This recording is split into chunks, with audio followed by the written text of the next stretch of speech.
Bismillahirrahmanirrahim. Assalamualaikum warahmatullahi wabarakatuh. Sebelumnya, izinkan saya memperkenalkan diri. Nama saya Anggi Andrianti dari program studi Pendidikan Guru Pendidikan Anak Usia Dini dari Fakultas Ilmu dan Pendidikan KIP Siliwangi. Nah, saya di sini akan sedikit memaparkan mengenai menerapkan pembelajaran inovatif untuk meningkatkan kecerdasan jamak pada anak usia dini. Nah, sebelumnya saya akan sedikit memaparkan mengenai pentingnya pembelajaran inovatif, di mana pembelajaran inovatif ini menjadi kunci untuk menciptakan lingkungan belajar yang dinamis dan juga efektif. Dengan menerapkan metode yang kreatif, anak-anak tidak hanya terlibat secara aktif, tetapi juga mampu mengembangkan keterampilan berpikir kritis. Hal ini sangat penting dalam menghadapi perubahan zaman yang semakin cepat.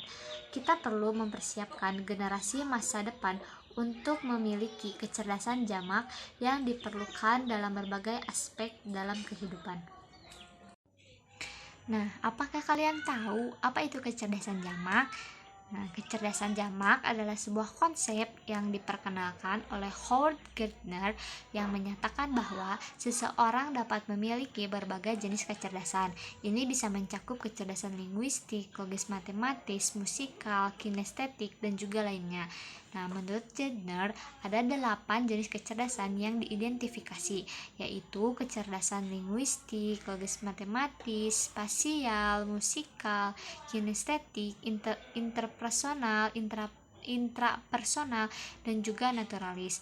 Nah, dengan memahami dan mengembangkan kecerdasan jamak, kita dapat membantu seorang individu mencapai potensi maksimal mereka dan menjadi individu yang seimbang dan berkontribusi positif dalam masyarakat. Dengan memahami berbagai kecerdasan, pendidik dapat menerapkan strategi pembelajaran yang berbeda sehingga setiap siswa dapat belajar dengan cara yang paling efektif bagi mereka. Nah, kemudian di sini ada hubungan antara pembelajaran inovatif dengan kecerdasan jamak. Pembelajaran inovatif berperan penting dalam mengembangkan kecerdasan jamak. Metode yang kreatif dan juga interaktif memberikan kesempatan bagi anak-anak untuk mengeksplorasi berbagai aspek dari diri mereka. Nah, dengan demikian siswa dapat menggunakan kekuatan kecerdasan yang berbeda-beda dalam konteks pembelajaran yang beragam. Inovasi pembelajaran yang diterapkan dapat membantu mengidentifikasi dan memaksimalkan potensi pada setiap anak, menjadikan mereka siap untuk tantangan di masa depan nanti. Nah, kemudian di sini ada metode pembelajaran inovatif yang efektif.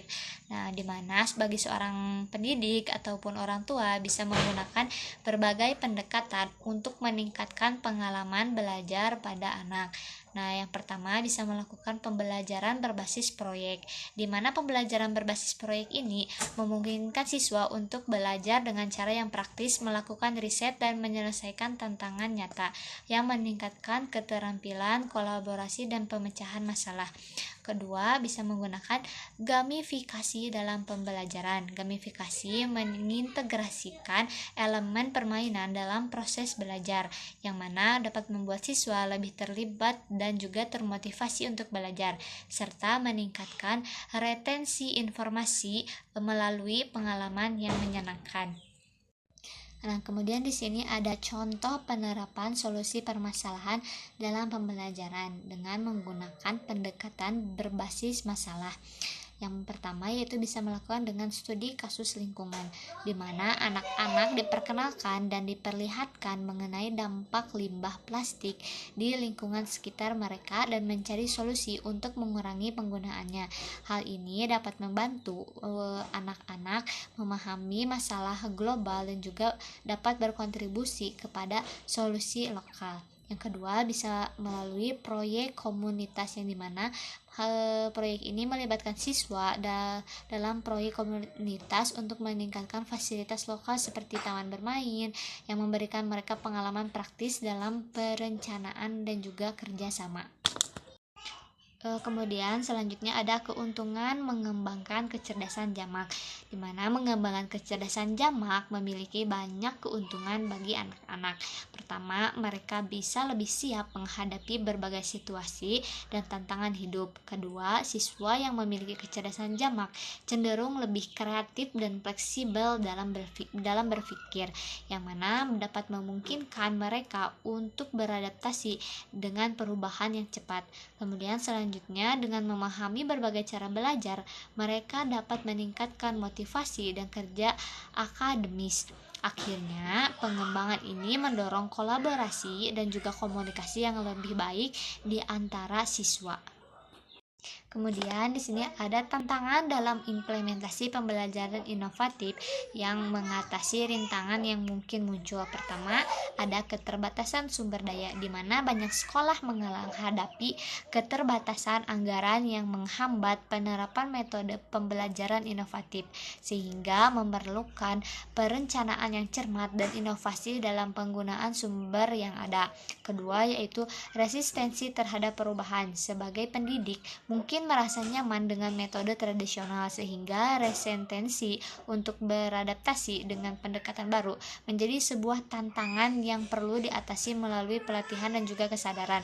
Yang terakhir ada kesiapan siswa, di mana tingkat kesiapan siswa untuk metode pembelajaran inovatif dapat bervariasi. Guru perlu memastikan bahwa semua siswa memiliki pemahaman dasar sebelum mengajak mereka ke dalam proses belajar yang lebih kompleks. Nah, kemudian di sini ada hasil studi kasus mengenai keberhasilan pembelajaran inovatif yang dilakukan di RA Arafah Cimahi Selatan, di mana di sekolah pendidikan anak usia dini ini menerapkan suatu pembelajaran berbasis proyek tentang pelestarian lingkungan, di mana pembelajaran ini mengajak anak-anak atau para siswa di RA Arafah ini untuk menanam tumbuhan sebagai pelestarian lingkungan. Nah, ternyata proyek ini berhasil meningkatkan keterlibatan siswa dan menciptakan kesadaran juga akan isu-isu lingkungan di kalangan anak-anak ini. Nah, dan yang terakhir ada kesimpulan juga rekomendasi. Untuk kesimpulan itu, pembelajaran inovatif sangat penting dalam mengembangkan kecerdasan jamak anak-anak. Dengan menghadap berbagai metode yang kreatif, siswa dapat belajar dengan lebih efektif dan juga menyeluruh.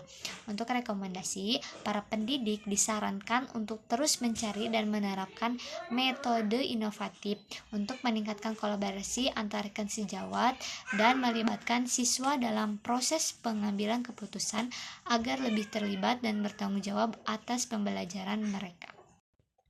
Nah, mungkin hanya itu saja yang dapat saya sampaikan. Selebihnya mohon maaf apabila masih banyak kekurangan ataupun ada kata-kata saya yang mungkin tidak dapat dipahami. Saya mohon maaf yang sebesar-besarnya. Terima kasih. Wassalamualaikum warahmatullahi wabarakatuh.